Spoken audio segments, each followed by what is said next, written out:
Welcome to today's masterclass entitled How Cognitive Impairment Affects Daily Functioning in Patients with Schizophrenia and Bipolar Disorder. I'm Mike Barber, and I'm a medical science liaison with Synovium Pharmaceuticals. With me today is Dr. Philip Harvey, Professor of Psychiatry and Behavioral Sciences at the University of Miami's Miller School of Medicine in Miami, Florida. Dr. Harvey is a consultant of Synovium.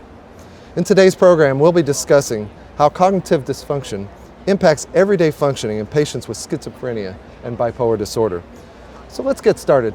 Dr. Harvey, thank you for being with us today. Well, thanks for inviting me. You're welcome. So this is a very complex area of mental health care, and in our session we're only going to be able to focus on a few aspects of this topic given the wide breadth of the information that exists. So that said, Dr. Harvey, let's get started by discussing the major cognitive domains and how each are affected in patients with schizophrenia and bipolar disorder. Sure.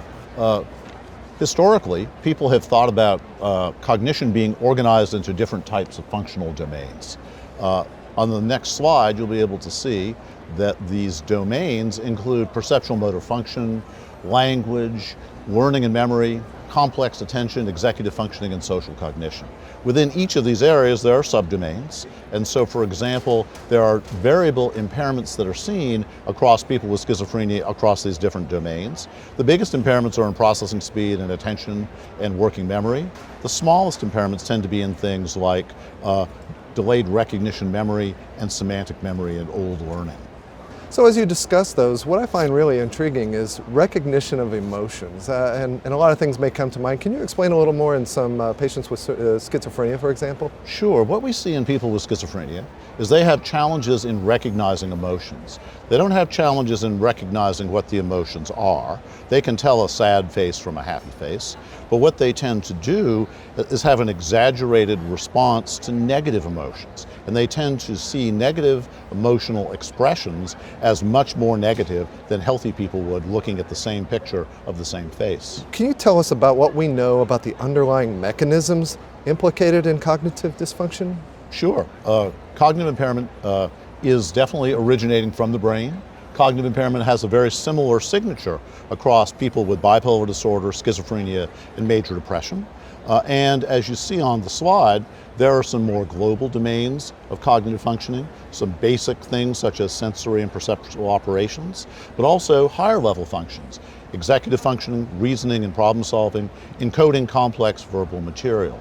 Now, the origin of these impairments probably is coming from impairments in certain types of brain structures, in certain brain circuits, and originating from abnormalities in neurotransmitter systems. One of the common hypotheses that we have right now is that abnormalities in the glutamatergic system are associated with some of these cognitive challenges, but we've also seen that the serotonergic system, particularly the serotonergic 7 receptor, may actually be implicated in encoding and memory as well. So there's a lot of different possible causes originating in multiple parts of the brain, transmitter systems, circuits, etc. So Dr. Harvey, how can impairments in these cognitive domains affect a patient's everyday functioning? What happens is that impairments in cognitive functioning have their main impact on the ability to perform individual functional skills. So for example, processing speed. If you are slow at processing information, everything seems to be going by very rapidly for you. So if you're a slow processor, you may not be able to complete your tasks rapidly enough, and you don't get things done on time. For example, working memory, that's the ability to hold information in mind until you need to operate on it. It's like remembering a phone number long enough to dial, or remembering directions long enough to drive. So it's storage, but it's adaptive storage as well. Executive functioning, that's the ability to organize component cognitive skills, to plan for the future, to get yourself ready for your daily activities. And so if you have impairments in executive functioning, that affects your organizational ability. You have to be able to figure out that you put your pants on before your shoes on when you're going outside to go to work.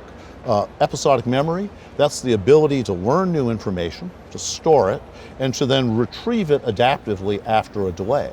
So if you can't learn information rapidly enough, you wind up not keeping up with your tasks. So for example, if you're at work, and after you've been there for 6 months, every day you're still asking the boss, what time is lunch? Can you tell me where the men's room is? You're probably going to be encountering a situation where you're not learning your other work skills as rapidly as you should either.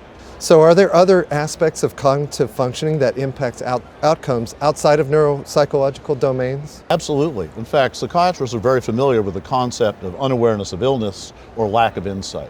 What that typically means is that people with schizophrenia are not aware that their symptoms are actually symptoms. They think hallucinated voices are real. They think their delusional ideas are actually true.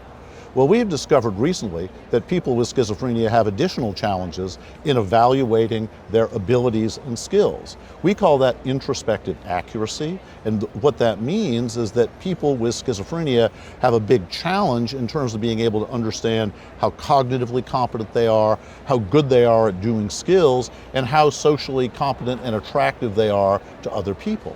The research that we've done suggests that impairments in introspective accuracy may be a stronger predictor of disability than actual cognitive limitations. Reason for that being, you can be wrong in two directions if you misestimate your capability.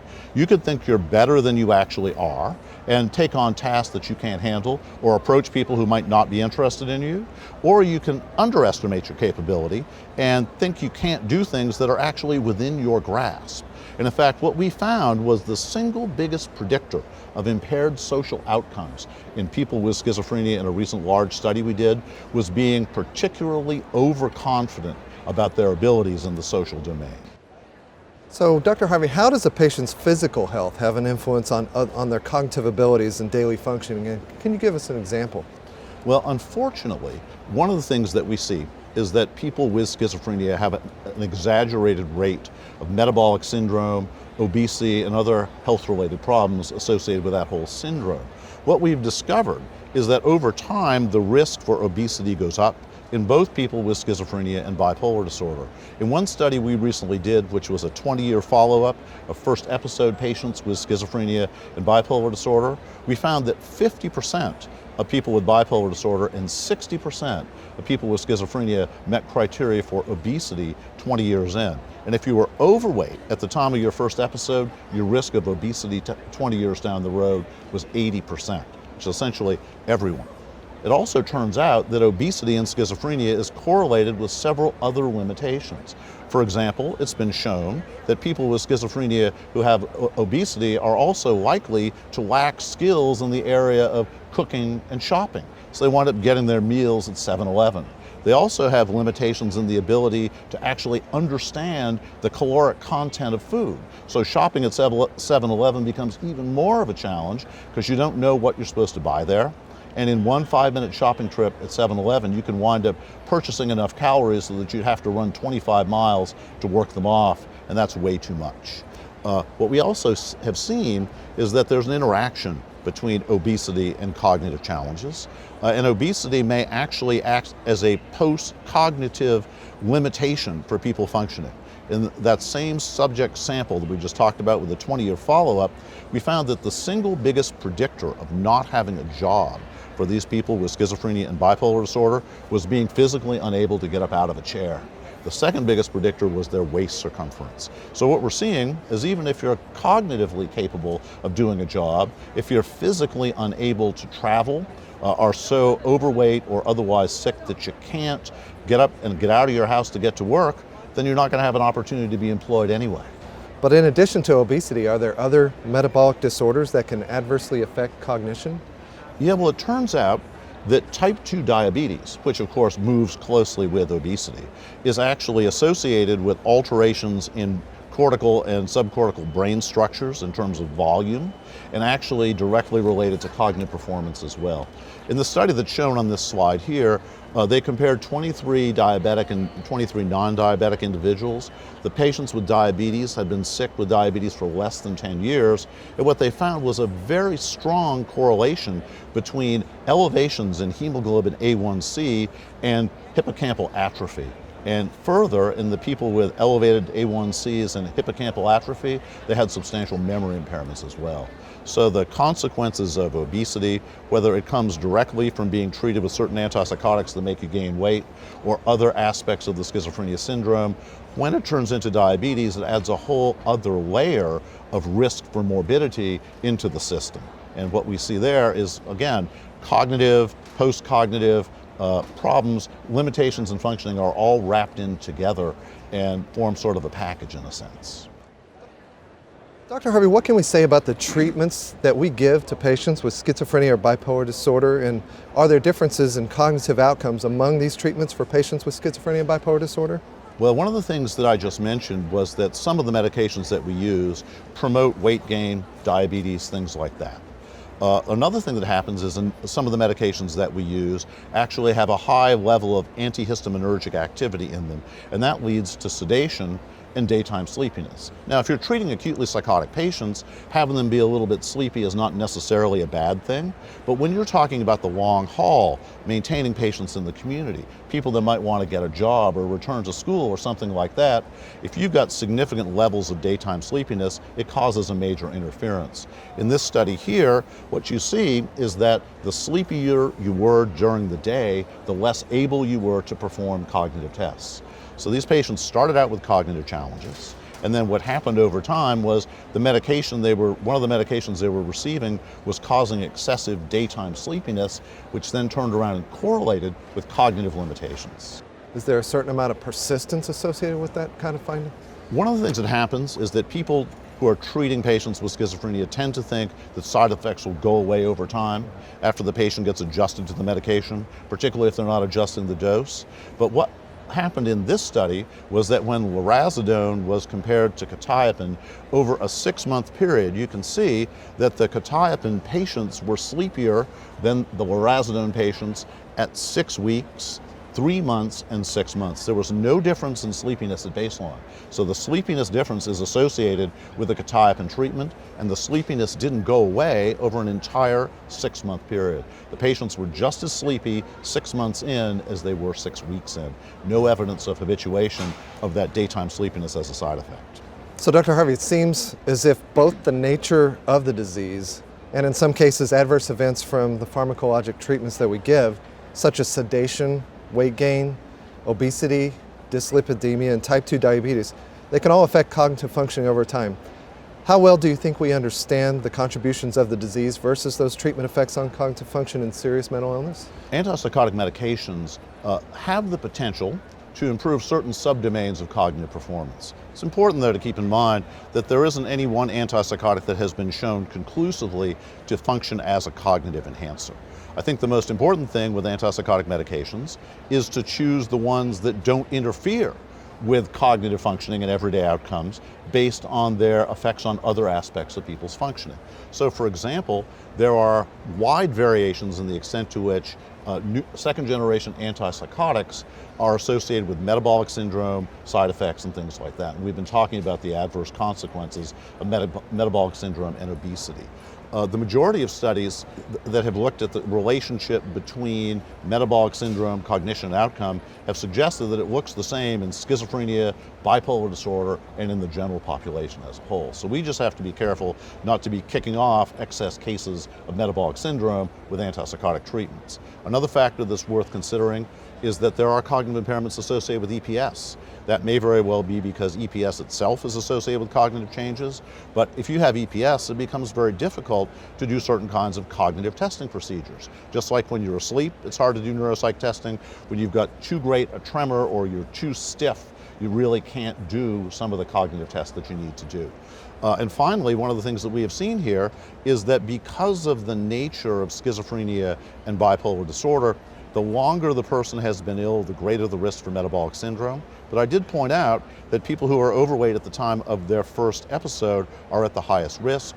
Clinicians need to carefully match the person's initial BMI with the treatments that they select, because people who are already heavy are going to be at much higher risk of winding up obese at the end of the day with all the associated health, cognitive, and even mortality consequences.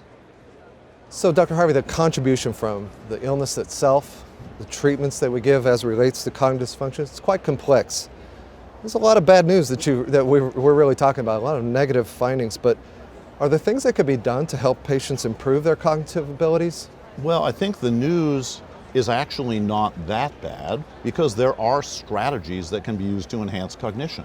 For example, in the recently released draft guidance from the American Psychiatric Association, they recommend that psychiatrists consider having patients with schizophrenia be treated with cognitive remediation therapy, which is delivered usually in a computerized type format. There were several presentations here today on cognitive training at the APA meeting, all showing that if you combine computerized cognitive training with skills-based interventions, that people with schizophrenia can actually get and keep a job much more efficiently.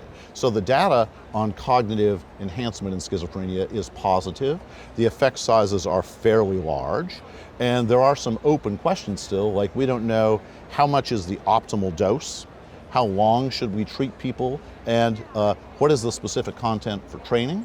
We're getting some guidance from studies that have been done in healthy older people, where the results of the active study showed that 14 hours of computerized cognitive training led to a benefit that could be detected 10 years later, and reduced your risk of developing dementia in the ensuing 10-year period by 33%. And that was compared to other active treatments that were not cognitive enhancing in nature. And so I think it's very important to keep in mind that there are options. However, the same factors that interfere with patients' everyday functioning on a medication-related basis apply to computerized cognitive training. If you're taking a drug with a high level of antihistaminergic activity, you won't be able to train as efficiently as someone who's not as sedated. Medications with high levels of anticholinergic activity lead to reduced cognitive training gains. So we need to be careful to pick the right medication. There are only certain medications that interact well with computerized cognitive training, and we need to use our good judgment to do that. So we need to consider that we don't want to have patients gaining weight. We don't want to have people being sedated during the daytime, taking heavy doses of anticholinergics, because cognition interacts with metabolic syndrome and other side effects to result in skills deficits that make it really hard for people to get and keep a job, live independently, and maintain a normal social life. The scientist in me says that's wonderful news. You know, the benefits are here. Now, sometimes the realist sets in and says, is that something, you're in an academic setting, is that something that it's going to be accessible to people with serious mental illness? Or? Well, that's a really good question. In fact, we've been rolling out computerized cognitive training in a variety of settings, rehabilitation facilities, psychiatric hospitals. Computerized cognitive training combined with skills-based training is used to prepare patients for discharge from long-stay psychiatric hospitals. It's being offered to people who are recently domiciled, who are homeless, people with severe mental illness, to help them gain the skills so they can stay in their residence. And I think the other thing we have to keep in mind is it's really cost-effective. Computerized cognitive training can be delivered by people who don't have doctoral degrees. In a subscription for a year of computerized cognitive training is about $100. So since a person with schizophrenia usually needs to train for only about 3 months, it's $24 to deliver a full set of computerized cognitive training to an individual with schizophrenia, and that intervention can be delivered in a group setting by someone who's not a doctoral level professional, who's basically a mental health technician. Well, that's certainly wonderful. And so what I've been hearing in this discussion today, first of all, is that these areas that are a significant issue for cognitive functioning and overall functional impairment in patients, they're actually tied in together. We often, we may focus in on one of these in programs, but really they seem to have like a circular vicious cycle type of impact on each other, do they not? You can't really think about studying and treating metabolic syndrome without understanding that it causes cognitive limitations and may be at the same time partially caused by cognitive limitations as well. And that the consequences of metabolic syndrome can override any of the benefits that you would get from computerized cognitive training. If someone still can't get up out of a chair and go to work, it doesn't matter if you've improved their cognition, they're still going to be disabled on that basis. So it's all wrapped together, but some of the solutions are really not that complicated because there are tremendous variations in the extent to which drugs cause sedation, cause EPS, and cause weight gain as well. So that's all the time we have today. So on behalf of Synovium Pharmaceuticals and myself, I want to thank you, Dr. Harvey, for your participation today, your great insights and information, and then all of you for spending your time with us today on this very important topic.